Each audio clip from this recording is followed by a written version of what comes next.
Porches and decks on new homes must be built with pest prevention in mind from the first framing decision.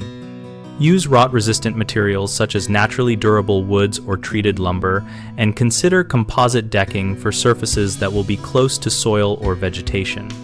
When using wood, use at least ground contact rated pieces for any members within 12 inches of the soil, and apply a waterborne preservative to cut ends and drilled holes. Elevate deck boards and joists above the surrounding grade by setting footings and posts on concrete piers so that the lowest wood members are well above soil and mulch levels. Slope the ground away from the structure to shed water.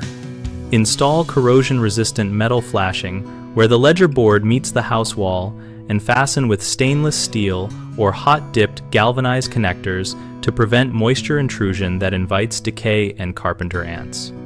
Maintain clear airflow under the deck by leaving open bays or installing lattice with gaps, and by keeping stored items off the substructure so timber dries between wetting events.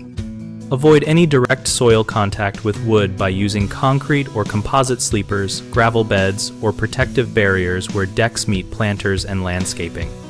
Mulch and planting beds should be kept several feet away from wood. Inspect the porch and deck seasonally for soft spots, mud tubes, frass, or changes in paint and caulk, and probe suspicious areas with a screwdriver to detect early decay or insect galleries before damage accelerates.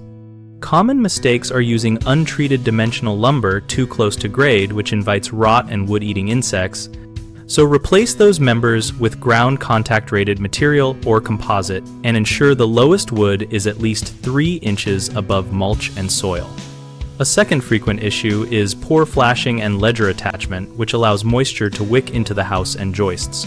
Remedy this by retrofitting continuous metal flashing, sealing all fastener penetrations, and checking that connectors are corrosion resistant.